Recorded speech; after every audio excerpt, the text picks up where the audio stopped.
Hello, and welcome to Dr. Mercola's Cellular Wisdom, the podcast where we investigate the inner workings of our health right down to the cellular level. I'm Ethan, your diligent observer of the human condition, and I'm joined by my co-host, Ilara. She's the one with a brain sharp enough to slice through half-baked health myths in a single swoop. Ilara, how are you doing? Feeling energized and ready to dive into the mysteries of our microscopic friends, Ethan. Nothing makes my day like talking about the power of short-chain fatty acids before lunch. I believe that's on today's menu, correct? Indeed it is. Specifically, we'll be talking about Butyrate. It's the short-chain fatty acid that gets less media coverage than green smoothies, but might be doing a lot more for us behind the scenes. Apparently, it's like a VIP pass for your gut cells. VIP passes, backstage access, you name it. In this case, Butyrate is basically the red carpet for your colonocytes. While most cells in the body demand glucose, these picky colon cells prefer Butyrate. It's like they took a stand and said, "Glucose? That's so last season. We're going with Butyrate."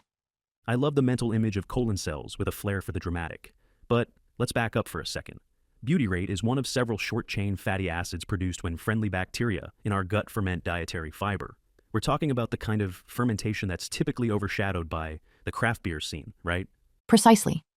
But in the gut, the fermentation isn't about launching a microbrewery. It's about turning fiber from your fruits and veggies into metabolic gold. Butyrate, acetate, and propionate are all byproducts of that process, but Butyrate stands out. Some call it a metabolic powerhouse for how it improves insulin sensitivity, regulates blood sugar, and even supports a healthier body composition. Interesting. So you're saying Butyrate basically has membership benefits in all these critical health clubs: insulin regulation, weight management, energy creation, and so on. Right? If we personify it, Butyrate's basically the overachieving coworker who does your taxes and bakes you gluten-free muffins all in the same day. It does a lot. For instance, it's an epigenetic regulator, meaning it can affect gene expression. And it's also an agonist of certain free fatty acid receptors that help with metabolic harmony. That's a lot of ground to cover. Now, from what I gather, the catch is that you can't just start scarfing down huge amounts of fiber and call it a day. Apparently, if your gut microbiome is damaged, the fiber can backfire. Exactly. In a perfect world, fiber goes to the right bacteria. They make butyrate, and everyone's happy. But if your gut's out of balance, the bad bacteria might hijack the fiber and produce harmful endotoxins instead. It's like a factory that's supposed to manufacture adorable plush toys, but ends up making whoopee cushions filled with questionable gas. It's not pleasant. So if my gut is compromised, chowing down on, say, a giant bowl of raw kale might not transform me into a Butyrate powerhouse. Instead, I might just be fueling the local troublemakers down there. Exactly. You'd give them the fiber supply they crave, and in return they produce metabolic sabotage. That's why the first step is often to repair your gut so that the beneficial bacteria can thrive. Once they're ready, you give them fiber. Then you'll reap the real Butyrate bounty. Let's talk about how Butyrate supports the gut barrier. People hear leaky gut all the time these days, and we're not talking about a poorly installed roof. We're talking about the intestinal lining, letting substances slip into the bloodstream. Right. Think of your gut lining as a bouncer at an exclusive club. When it's properly staffed, it allows only the right nutrients inside. But if the bouncers go on break, i.e., the gut lining weakens, uninvited guests like toxins and bacteria saunter in and ruin the party. Butyrate helps keep those bouncers alert by maintaining tight junctions between cells and strengthening the mucus layer. This ensures your gut doesn't become a VIP entrance for harmful intruders. And that means less inflammation, right? Because from what I understand, once bad guys slip through the gut barrier, your immune system freaks out. That freak out is basically inflammation on overdrive. Exactly. Butyrate is like the calm friend who says, "Let's keep it civilized," and your immune cells respond by reducing inflammatory responses. It also supports regulatory T cells, the peacekeepers of the immune system, and encourages beneficial bacteria to flourish. All this helps prevent chronic, low-grade inflammation that can mess with your metabolism and overall health. This anti-inflammatory angle also ties into metabolic health, correct? Because chronic inflammation is one of the biggest culprits behind insulin resistance and weight gain. Absolutely. The more systemic inflammation you have, the trickier insulin regulation becomes. The trifecta of insulin resistance, expanding waistlines, and sluggish energy can partly be traced back to your gut.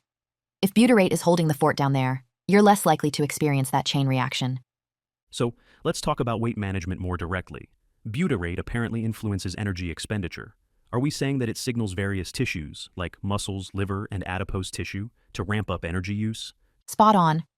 Studies show that Butyrate can send out signals to burn more energy and even mobilize fat. One of the coolest findings is that it can help the body shift toward using fat as a fuel source. Some research suggests it does so by activating brown adipose tissue, which is that good fat that burns calories instead of storing them. I'm picturing Butyrate as the cheerleader for your metabolism. It's on the sidelines yelling, "Burn that fat, burn that fat." Meanwhile, your body is like, "Sure, let's do this." Exactly the vibe. And then there's the appetite angle. Butyrate has been observed to help regulate appetite by influencing hunger cues between the gut and the brain. It helps tamp down the "eat everything in sight" messages that sometimes bombard us. That's quite an impressive resume for such a small molecule. Now, to produce butyrate, we need fiber, but you mentioned earlier that we need the right gut conditions first. How do we create those conditions? It's a bit like training for a marathon. You don't just roll out of bed and run 26 miles. You prepare step by step. If your gut is severely compromised, you might start with something very basic, like dextrose water. That helps give your body some easily digestible fuel without overwhelming a fragile gut with loads of fiber. Dextrose water? That sounds suspiciously like sports drinks without the neon coloring. Pretty much. The point is to feed the body some glucose in a gentle way and give the gut time to heal. Then you gradually transition to more complex sources of carbs, like whole fruits, white rice, maybe root vegetables. Once your gut is stable, you can reintroduce bigger amounts of fiber without letting the toxic bacteria throw a party. Then, if your gut is in good shape, you start hitting those high-fiber foods in earnest. Fruits, vegetables, maybe some whole grains. This helps feed the beneficial bacteria that produce butyrate. Exactly. Apples, berries, bananas, leafy greens, root vegetables, they all have fiber that your microbes can turn into butyrate if the ecosystem is balanced. However, you don't want to sabotage that progress by consuming boatloads of processed foods, especially those laden with excess linoleic acid. Linoleic acid, LA for short. It's found in vegetable oils and a lot of processed junk, right? That's the culprit. In tiny doses, LA is fine, even essential. But in modern diets, people are consuming it in epic proportions. One study found that too much LA can stress out beneficial bacteria, including some that help indirectly with butyrate production. So if you're guzzling vegetable oils, you may be undermining your own gut health. Let's imagine someone who's meticulous about fiber. Lots of broccoli, a kale smoothie in the morning. Yet they also chow down on chips fried in vegetable oil every afternoon. That might be a net neutral or even negative effect, right? Right. You'd be giving with one hand and taking away with the other. The best plan is to keep LA intake low, ideally below 5 grams a day. If you can manage below 2 grams, you're practically a superhero. That means limiting processed seed oils and focusing on healthier fats. Meanwhile, you're ensuring you have a healthy gut environment so that fiber fermentation results in butyrate rather than ominous byproducts. Precisely. A balanced diet, minimal processed oils, plus mindful carb choices, especially if you're in a compromised state, can do wonders for your butyrate production. Another angle we've heard about is this new wave of probiotic hype around Akkermansia. It's apparently championed for its role in producing butyrate. But I understand that Dr. Mercola's recent insights suggest that direct butyrate supplementation might be more straightforward. Right. Akkermansia probiotics are a hot commodity, but they're notoriously hard to cultivate and can be expensive. If your main goal is to boost butyrate, some argue it may be simpler to take a butyrate supplement. However, the biggest hurdle has always been how to get that butyrate to your colon without having it dissolve too early. So, we're talking about how to deliver butyrate in a precise way so that it actually reaches the colon. It's like trying to ship a fragile package across the country without it breaking en route. Exactly. Typical butyrate supplements can break down before hitting the large intestine. But now there's a new encapsulation method, a liposomal approach, that might release butyrate over 24 hours along the entire colon. That's a game changer because you're fueling the gut consistently. Continuous coverage, almost like a slow-release battery for your gut lining. And the idea is that by bridging that delivery gap, you don't have to rely solely on high-priced probiotics or invasive methods. Right. You could potentially fortify your gut barrier all day, boosting colonocyte health and helping control inflammation. Of course, a supplement is not a free pass to ignore diet and lifestyle, but it's a promising tool for those who need extra support. Diet, lifestyle, gut environment, and butyrate supplementation. This all forms a big jigsaw puzzle for metabolic health. Let's circle back to some of the lifestyle factors that can compromise your butyrate levels. I recall stress, smoking, heavy alcohol use, and antibiotic overuse being major culprits. Yes. Think of beneficial gut bacteria like a delicate ecosystem. Chronic stress floods your body with stress hormones, which can shift the gut microbial balance. Smoking introduces toxins that also disrupt gut flora. Excessive drinking is essentially a double whammy, irritating the gut lining and harming the microbes. And antibiotics, while sometimes necessary, can wipe out the good guys. All of these reduce the production of short-chain fatty acids, including butyrate. It's like hosting a party for gut bacteria and then letting a rowdy band of hooligans run wild. You want to keep the environment stable so your beneficial microbes have a chance to thrive. Absolutely. Combine those lifestyle disruptors with a diet high in processed foods and seed oils, and you're practically pushing butyrate out of the building. Then you wonder why you're dealing with metabolic syndrome, inflammation, or weight gain. Let's reiterate the big points that folks can remember about building a healthier gut environment and boosting butyrate. First, if your gut is severely compromised, start gently, maybe even with something like dextrose water, before moving to more complex carbs. Right. Gradually introduce fruits, properly cooked rice, and so on. Let your gut rebuild. Pay attention to those signs of good gut health. Regular bowel movements, minimal bloating, the ability to digest varied foods, good energy levels, and proper nutrient absorption. Then, once you're stable, feed yourself a variety of fiber-rich whole foods, fruits, veggies, maybe some whole grains, while keeping an eye on your linoleic acid intake. Don't sabotage your progress with those sneaky vegetable oils. Exactly. And consider the new methods of butyrate supplementation. If your gut needs a boost and you're seeking a direct approach, these advanced delivery systems might be worth exploring. They allow you to bypass some of the guesswork of coaxing your microbes to produce butyrate on their own, though that's still crucial in the long run. It's also fascinating how butyrate helps keep the colon an oxygen-poor environment, which beneficial anaerobic bacteria love. So, it's like a double bonus. Feed the good bacteria what they need, and they'll create the substance that helps keep them in an optimal environment. Isn't it fun when biology forms a perfect loop? The colonocytes feast on butyrate. In turn, they remove oxygen from the colon, which helps beneficial bacteria prosper. That synergy is what we mean when we talk about a healthy, balanced gut. Meanwhile, if people are loading up on processed junk, they're basically reversing that synergy, upsetting the environment, fueling harmful bacteria, and losing out on butyrate's benefits, not to mention living with lower energy, more inflammation, and potential weight gain. You can see how important it is to keep things in balance. Our star substance, butyrate, supports so many processes, but it needs the right stage to perform on. I appreciate how we're not just telling folks, eat more fiber, but explaining the context. Because a one-size-fits-all approach can lead to confusion and frustration if someone's gut is severely compromised. Exactly. Context is king. If you throw fiber into a chaotic gut, you get chaos with a side of bloating.